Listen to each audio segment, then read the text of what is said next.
There are many different entities that appear in Norse and Germanic folklore, and today we'll be discussing the Jotnar, what many consider to be the race of giants.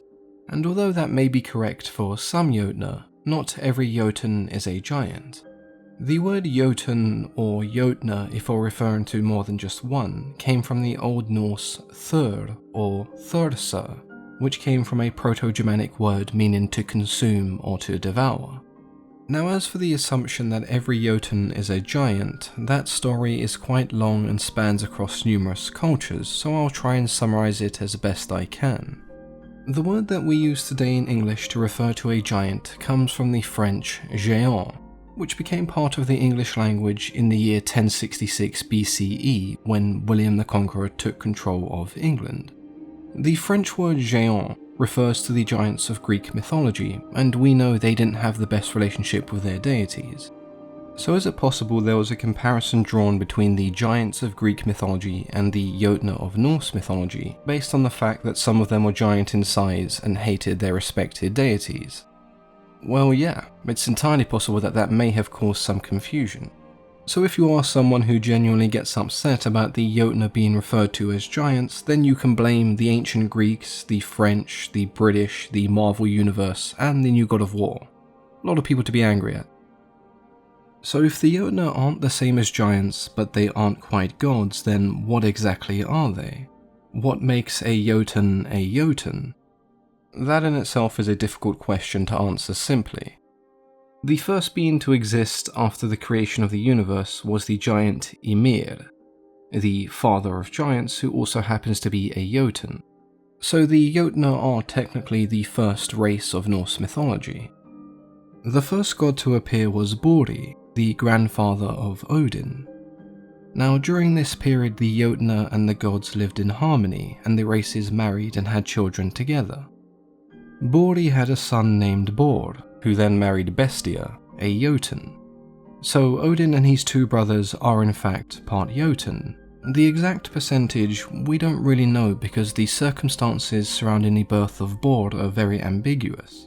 But if we assume that Bor was 100% god, then Odin and his siblings are at the very least 50% Jotun. This is important because Odin had many children from many different mothers, and that would make all of them part Jotun. If we take a look at the most famous example, Thor, his mother was a Jotun woman, which of course would make Thor 75% or 3/4 Jotun, which is quite ironic, for reasons we'll discuss a bit later. The point I'm trying to make here is that Thor and Odin are perhaps the most famous gods to come from Norse mythology, and Odin is only half god, while Thor is actually more Jotun than god. So when did this conflict between god and Jotun begin? As tensions grew between the two races, it would be the actions of Odin and his two brothers, Vili and Ve, that would change the dynamic of the cosmos forever. The three brothers would then slay Ymir, and from his body much of the cosmos and the Norse world was created. This is where we really distinguish between god and Jotun, and even between the gods themselves. The three brothers were considered the first of the Aesir tribe, despite all those that came before them. In a way, this is quite similar to what we see with the Olympians, who were granted their title because they rebelled against their ancestors. With the 9 worlds and much of the Norse cosmos now formed, the split between god and Jotnar began. Those who followed Odin and his brothers would then make Asgard their new home. The Jotnar who disagreed with Odin would then make their home in Jotunheim, a vast, unforgiving and inhospitable land, where winter never ceases. This description of a harsh, icy wasteland could definitely be another reason why some believed all Jotnar to be frost giants. In reality, the Jotnar are quite a versatile race. Some of them are indeed giant in size, but some of them can also alter the way they look. Loki being the most famous example, transforming into several different animals and objects. They can also be described as extremely ugly, or like the giantess Skadi, they can be described as extremely beautiful. So if they don't always resemble giants, and they have similar supernatural abilities to the Norse deities, then how do we really distinguish between them? Appearance is evidently quite misleading, because at first glance you'd assume Odin, Thor and Loki to be just gods, but technically you'd be wrong about all three. One of the main beliefs in the differences between them was that the Jotnar were never worshipped in the same way that the Aesir and the Vanir were. This may have been true for certain periods in time, but we know that Skadi was worshipped by the Vikings, and even today has become part of some neo-paganistic circles, so the Jotnar not being worshipped wasn't and isn't always the case. The simplest way to distinguish between the two is in the way they behave and what they represent. It's fairly common for the Jotnar to be shown as chaotic and destructive forces, but what they really represent is the period of chaos before creation. If we go back to the first ever being created, Ymir, he was born when the fires of Muspelheim met the ice of Niflheim. In the chaos that led to Ymir being slain, we then have the creation of the cosmos from his decaying body. We also have Ragnarok, which symbolizes the eternal struggle between God and Jotunn.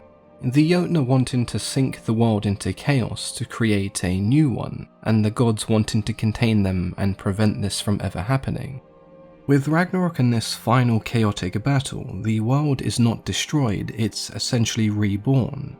This can be interpreted as the Jotnar finally avenging the fallen Ymir, or it can be seen as the cycle that began with the death of Ymir finally coming to an end, only for a new one to begin. This unruly nature is why Jotunheim is also at times referred to as Utgard, which roughly means beyond the fence. Those inside the fence are considered law-abiding individuals, and those outside are chaotic and untamed, which is why at times you may see the preface of Utgard before a Jotunn's name. This is also why the gods built a wall around Asgard, to stop the Jotnar and other enemies invading. Now, not every Jotun is seen as a destructive force, but that is what most represent and personify. So let's begin with the most famous Jotun, who also happens to be the biggest enemy of the Jotnar, everybody's favourite angry hammer-wielding gingerman, Thor. As we mentioned earlier, Thor was 75% or 3/4 Jotun, but that certainly didn't mean he felt any compassion whatsoever towards his kin. Thor was one of the primary protectors of Asgard and Midgard. Wherever the Jotnar were causing trouble, Thor was there to put an end to it. One of my favourite stories is when Thor's hammer was stolen. After asking around, Loki discovered that the hammer was in fact stolen by Thrym, the king of Jotunheim, who would only trade the hammer if he was given the goddess Freya as a bride. As the main defender of Asgard, Thor not having Mjolnir caused some serious concern. After a long discussion, Heimdall offered the idea of Thor dressing up as Freya in order to trick the Jotun king. Thor reluctantly accepted this plan, and along with Loki dressed as his maiden, they then travelled to Jotunheim. Eventually, after some persuasion from Loki, the king accepted his new bride and presented her with the stolen hammer. Thor of course pounced at this opportunity, taking Mjolnir and killing every Jotun in sight. Another interesting story involves the giant known as Geirrod. One day Loki had transformed himself into a falcon and flew over Geirrod's castle, but the giant, noticing that this was no ordinary bird, captured Loki. He then locked him in a cage with no food until he revealed himself. He then made a deal to let Loki go if he was to bring Thor to his castle without his hammer. When Loki returned, he told Thor of the giant's eagerness to meet him. He also told him that he had 2 extremely beautiful daughters. Thor, unable to resist, left his hammer behind and followed Loki to the castle. Before reaching the castle, they decided to rest in the home of the giantess Gridr, who warned Thor of the giant he was about to meet, giving him a magical staff and a belt in the process. Thor and Loki set off the next morning, but when they came to the river Vima, one of Geirrod's daughters tried to drown Thor, but by using the staff given to him, Thor and Loki were able to escape and chase the giantess off by throwing rocks at her. When they did finally arrive at the castle, Thor was taken into a room with a chair, which he fell asleep in, weary from his travelling. The sisters then lifted this chair and tried to push it up against the ceiling to squash Thor, but Thor would push up against the ceiling and put all of his weight down onto the chair, breaking the backs of both the sisters and crushing them. He then confronted Geirrod, After all, he was a guest, and his hosts had done nothing but try to kill him. The giant had no interest in Thor's concerns, and instead threw a lump of molten iron in his direction. Thor, however, caught this lump of iron and threw it back in the direction that it came from. The ball of iron then hit Geirrod square in the head and killed him immediately. Thor also killed Hrungnir, the fiercest Jotun of all. It's quite obvious that Thor and Jotnar didn't see eye to eye, and there are many stories of conflict between them. Sometimes they outsmart Thor, and other times they just die, normally the result of a hammer or some kind of object being thrown at them. A name I've mentioned a few times in this video is the Jotunn, or the giantess known as Skadi. She's often described as a beautiful huntress, and her relationship to the gods is fairly neutral, if not rather friendly. Another Jotun we can't really forget about is Loki. Now, you can describe Loki as a destructive Jotun, but I think his tricks-alike mentality makes him more of a disruptive nuisance than a force of destruction.